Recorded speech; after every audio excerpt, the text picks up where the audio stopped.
This is Link King. Link King is a hunter that first started his journey back in Moga Village almost 15 years ago. Since then, he's been an avid hunter who always seeks to protect the realm from threats and bring balance to the Force with a sword as heavy as the weight of the world on his shoulders. And now he arrives once more to the wilds. Today, as he hits Hunter rank 100 after over 80 hours in the wilds, I am here to tell his story and his experiences. Ladies, gentlemen, and hunters of all ages, Monster Hunter Wilds is a game I've been waiting for a very long time. Every time they added a trailer, and there were a lot of them, I would get more and more excited for this launch. But behind this launch, there was always an element of skepticism and a genuine concern from players regarding the performance component, especially given the way the beta operated. So, let's dive in and explore this game and discuss all its facets. Just in case you care about spoilers, there will also be relatively minor spoilers for the story of Wilds, as well as some of the late game gameplay footage that I have just to fill the background. I can't really do anything about that, unfortunately. That's the only recording that I have. Alright, one of the fresh new things that are really focused on in Monster Hunter Wilds is the story. Generally, Monster Hunter operated behind the general premise of a big bad monster that is causing an imbalance in the Force, which in turn riles up the other monsters, causing a threat to the town or towns that we, the hunter, are associated with. It's our job, then, to slowly but surely hack and slash our way through these monsters until we put down said big bad monster or elder dragon. And that theme remains to be true, well, somewhat. In Monster Hunter Wilds, the world has taken a larger upgrade with multiple different locales, each harboring its own group of people who live there. These people are not isolated from each other, rather there seems to be a healthy ecosystem of trade and relations between each locale. They all feed off the seasons of plenty and endure the seasons of fallow. The inclemency is a season before plenty where the weather is harsh and stronger monsters come out to play, causing it to really be quite dangerous to these people. This is the world they live in, and they have adapted to the balance and learned to feed off the fruit of the land as it was given to them. However, something has changed recently and caused multiple distortions in each region's seasons. We start our journey as a hunter who is being sent to these lands to investigate a boy whose people were recently taken out by a mysterious, never-seen-before monster called the White Wraith. And, like most previous Monster Hunter games, our big bad monster is identified almost immediately. Now, I'll spare you all the details of the ins and outs of the story because it would probably take too long and I wouldn't want to spoil those who don't wish to be spoiled, but one thing that I will talk about are some of the general themes that the story takes the time to tell and explore. This is one of the major things I greatly appreciated about the story of Monster Hunter Wilds, and that's the theme of nature. More than any other game I've played in my life, Wilds really taps into the themes of nature and coexistence.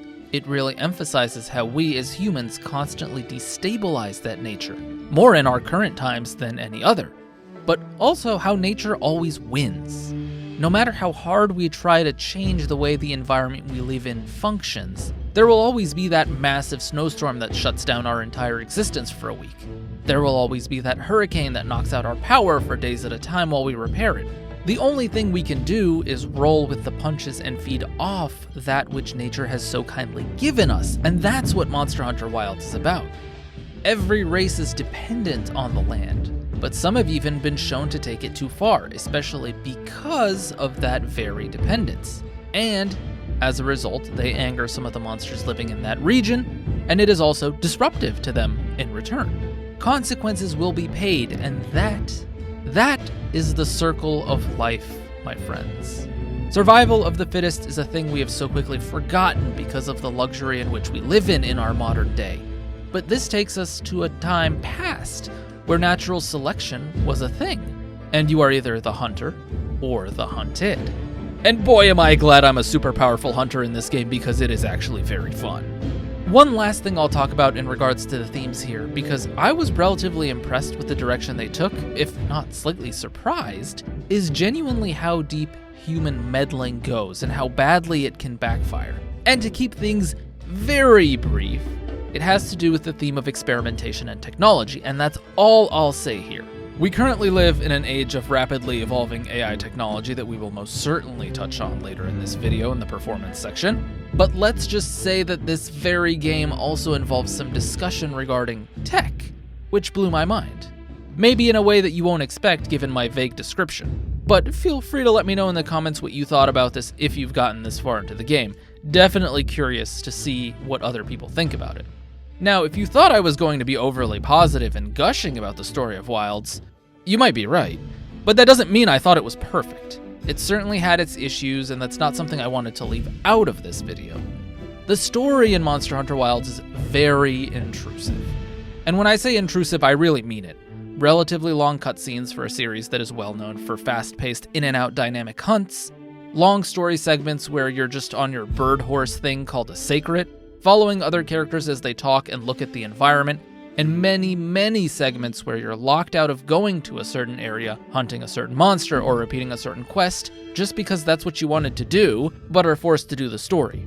Now, you are, for the most part, forced to trudge through this 10 to 11 hour low-rank story campaign before the game really opens up. I had a couple of friends play the beta, and it was their first Monster Hunter game, and they genuinely loved the in-and-out gameplay and just wanted to hunt and explore monsters out in the wild. To them, the story was very frustrating because it kept taking them away from the best part of the game that is genuinely masterful and over to what I would say is a pretty average story. In addition to it being disruptive, the story is quite average, like I just mentioned. The writing can be pretty cheesy at times, literally, and there's a lot of tell and not much show. And in particular when it comes to the character the story is really following along with, Nata. This kid can get really annoying at times, but it's mostly because of his internal struggles and his character development. Now, I do think his character development is done relatively well by the time you get to the end of the campaign, and I mean the very end at the end of high rank. But during the initial phases, he does overstay his welcome at times. On the subject of characters though, I did actually like the supporting cast. Olivia, Eric, Gemma, and Alma were all pretty fun characters that each had impactful input on the story of the game, giving them actual personality and depth that is farther than the generic NPCs we're used to seeing, and even some of the key people from the towns we visit also had tangible personalities that were mostly refreshing. Heck, even Werner felt like a great addition to a cast that needed someone with a more realistic and cynical take on things, emphasizing the balance between talent and morality. He's someone that our beloved Gemma really looks up to, but seeing him in action with the things he does in the story was a nice change of pace to what a run-of-the-mill genius in a game like this would normally do. Now, I'd be remiss if I didn't touch on the high-rank portion of the story. And I know this is fairly long enough as is, but I think this is something that is good to highlight, and if you're bored of story, hopefully you would have gone to a different timestamp by now. The high-rank story brings us back to a more classic form of Monster Hunter as we know it. Our guild leader comes into play, who is a pretty cool guy, and we're setting off to investigate a strange phenomenon that is occurring, causing monsters to get more fierce and confrontational. The cutscenes here are far shorter and to the point, and the moments aren't as impactful. But this is the true Monster Hunter experience. Short and to the point story that is simplified, and much more freedom in hunting, exploring, and basically doing whatever the hell you want. You have some soft hunter rank caps that involve you doing some specific story-related hunts, and then in between you do whatever you want in order to raise your rank to get to those. The last one seems to be at 40, and from there on everything unlocks and the world is your oyster. Pacing-wise, this story felt much more smooth and far less intrusive than the main game's story, while going back to the big bad is being a big bad and aggravating others kind of thing. It's unclear if there will be a continuation via title updates or whether we'll have to wait for the Master Rank expansion for story continuation, but either way, it was interesting to see their attempt at a real story and some lore additions. For clarification, I'm not upset at this, but I think the way it was integrated into the gameplay was a far cry from what we have been accustomed to, and I do appreciate what they're trying to do with the world, lore, and character building. Anyways, enough about the story. Let's dive into some of the gameplay. This is the best part of the game by far. I've been playing Greatsword with minimal dabbling in hammer and hunting horn since Monster Hunter Tri back in 2010. And as a one-trick pony here, I can say that Greatsword is the most fun it has ever been. Initially, I was kind of put off by the change to the true charge slash method back in World because it felt like unless I got that off, my DPS was subpar, and there was really only one way to get to that. Wild completely changed it, and now added some extra dynamic moves like offset attacks, focus strikes, and power clashes, all of which provide new ways to play, but also a different avenue to getting to my true charge slash combo. And from what I hear, every single weapon has gotten some level of overhaul with either 2 or all 3 of these new features that make it feel like a new and completely fresh experience. For me personally, I almost never put my weapon away as the monster is usually hovering around me and I can either counter, shield, or shoulder tackle my way into a new combo depending on the situation, and just keep up that high octane level of onslaught. And if that wasn't enough, the new wound system provides another attack type in Focus Strike to break wounds, do some big damage, and topple monsters over, letting you go even more wild. Now, this leads into a sticky situation, because with all these fancy new enhancements to the weapons, I feel much stronger than I ever have playing Monster Hunter. As is going around a lot online with the early reviews and just general sentiment from the community from what I've been able to gather, it seems like everyone is saying that this game is the easiest Monster Hunter game that was ever released. But they also say that it's probably easy because you're a seasoned veteran hunter. And honestly, I don't know whether I agree or disagree. As someone who's been around for a while and seen a lot of changes, I was personally very unhappy with the way Greatsword was changed in World, happier in Rise, and now ecstatic with the feel of it in Wilds. I'm not exactly the most talented player, as you can probably see by the footage in the background, but I can succeed at hitting it till it dies and not getting hit just fine. As a result, maybe I'm not the best judge of difficulty, but I did find myself being pressured very little by anything all the way until the end of high rank, really. As a result, I didn't really craft a low rank armor set and only really had to make one in high rank when there were a few things that could one-shot me near the very end. It's hard to say whether this is purely because I've got thousands of hours of Monster Hunter under my belt, or if these monsters are really undertuned, or if it's this entirely new skill set that they've given us that we're able to play around with. After all, I used to think low-rank Kurapeko was hard, and I nearly gave up on the entire franchise back then. If it sounds like I'm flip-flopping on a take here, it's probably because I am, but with all the tools we have and the fun new mechanics, yeah, this game probably is on the easier end of the spectrum.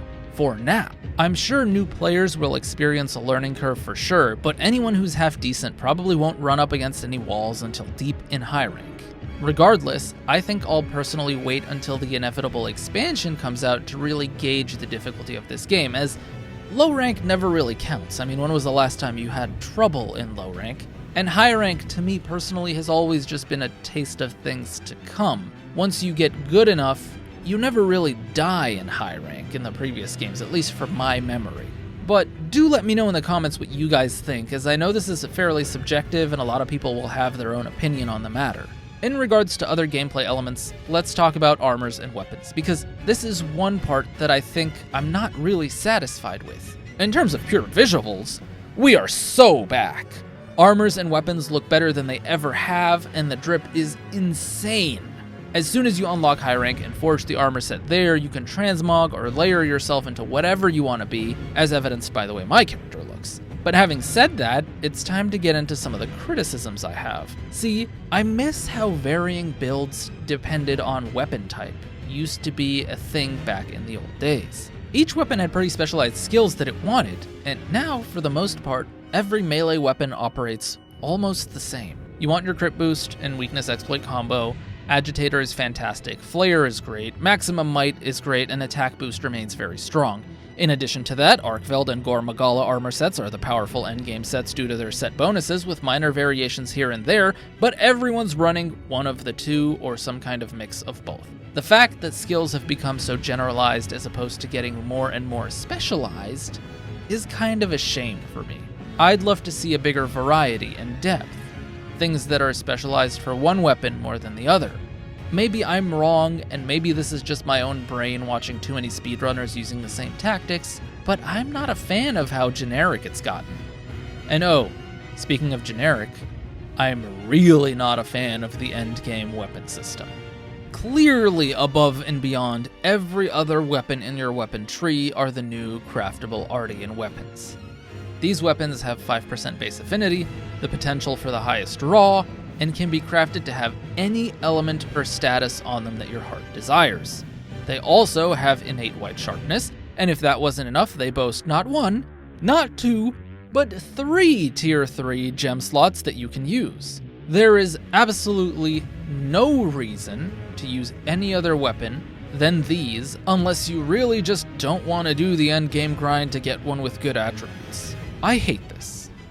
One of my favorite things to do in every Monster Hunter game is make the best elemental and status greatsword I can. I switch between them randomly depending on the fight, even though I know element and status on greatsword are a meme, which is not really the case in Wilds, but I digress. It was always a personal goal of mine, and here I feel like they took the wind out of my sails. The Ardean greatsword is just so strong, even if only for the extra skills I can gem in, that I really don't feel the need to use anything else. Also, I don't know if this is just me, but these weapons are kind of ugly. They look like machines and have less personality than the other ones, so I hate that I can't even layer my weapon in this game to get rid of this slab of metal that I'm lugging around. I think this was a big miss, and I hope whatever expansion they have does away with it and gives agency back to our beautiful weapons. But I have a feeling we'll just see an expansion on this system, as it's basically their endgame grind loop, since talisman grinding isn't a thing anymore. Speaking of endgame loop, let's talk about decorations. It used to be that we could craft any decoration we wanted to, and talismans with their skills and slots were the real endgame grind. Not the case anymore. Now it's the Ardean weapons, and alongside those, tier 3 gems and decorations are randomly generated, so you're hunting for those. However, there's not that many of them that are good, and I naturally got all the ones I needed just ranking up to 100, so it didn't really feel like that big of a grind.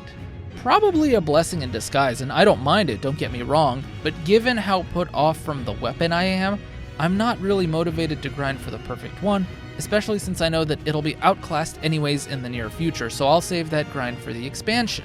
One other thing with the weapon, at least with base games, usually investing in your base weapon means that you would be able to upgrade it further along its tree in the expansion. I have no idea how they plan on doing that with the Ardean weapons. It'll be an interesting midway to see, but given on the way it operates, it's just going to be a higher level of drops that you're going to have to refarm all over again, so your current weapon may as well be obsolete. Anyways, if that wasn't enough, now we also have weapon and armor slot split for certain decorations, which is kind of baffling to me. Historically, we were usually able to slot in whatever gem into whatever armor or weapon slot we wanted, giving us a lot of flexibility for making our sets. Now, weapon slots have certain skills that can be assigned to them and only them, and armor slots have certain skills that can be assigned to them and only them as well. The real strong skills tend to be more in the weapon slots, and since there are only 3 of them, you genuinely have to pick and choose what you put in there. I don't really like this limitation, but I have to respect that this might have been a balancing choice, as I can see how out of hand this would get if I can also slot in attack boost 7 in my armor slots on top of everything we already have. Not a fan, but I get it. Aside from that, I don't know if I really have much else to comment on from a gameplay standpoint. Greatsword is as fun as it's ever been, and that's really all that matters at the end of the day, having fun, but I think I'd be doing a disservice if I didn't touch on the other things either.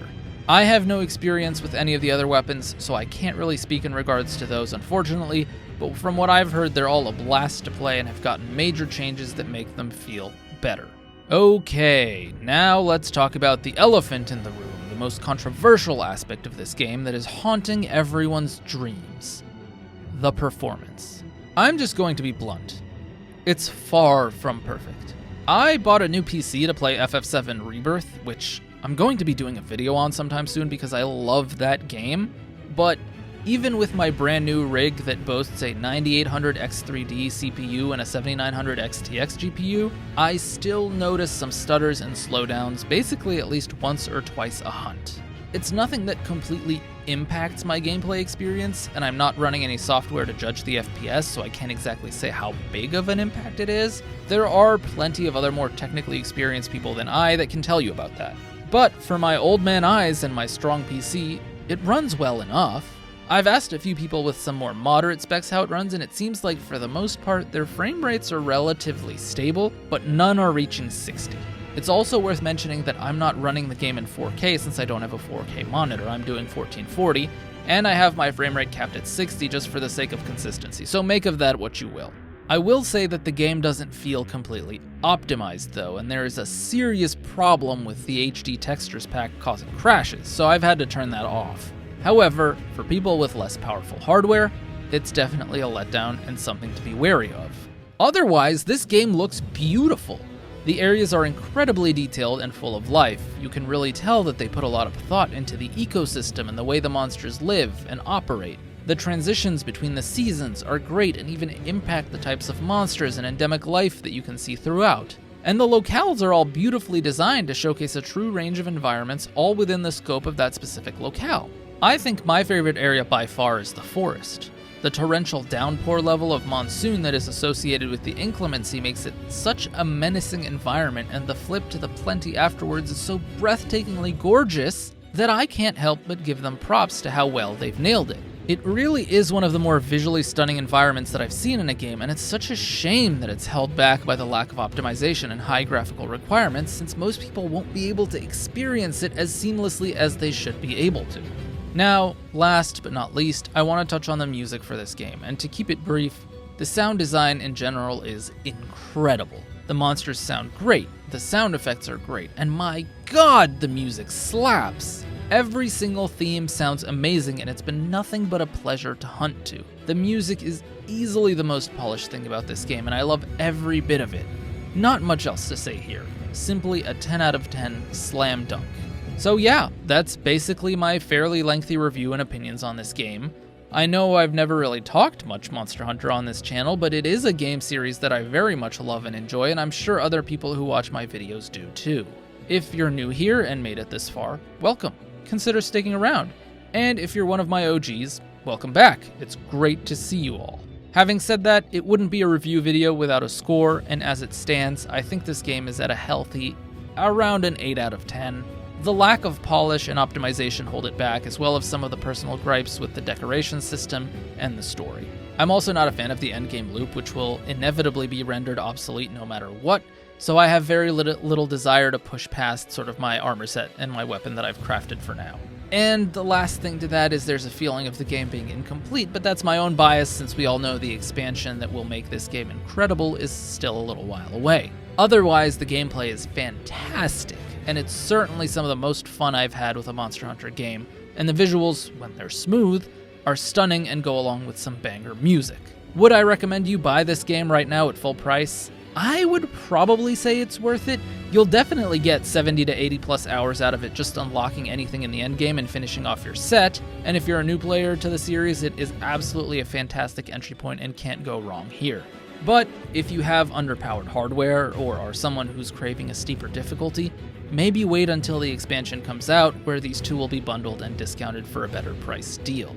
Having said all of that, the last thing I have to do is say thank you to Capcom for providing me with an early release copy just a couple days ahead of the launch to let me play early as part of the Capcom Creators Program. Very thankful to have that chance. And also thank you to you guys, the viewers, for watching my content and keeping up with me over all these years. If it weren't for you all, I wouldn't have these chances and opportunities. So I appreciate your support, and I hope you guys continue to stick around. Anyways, that's all from me, and as always, thank you all for watching, and I'll see you all in another video very soon. Peace.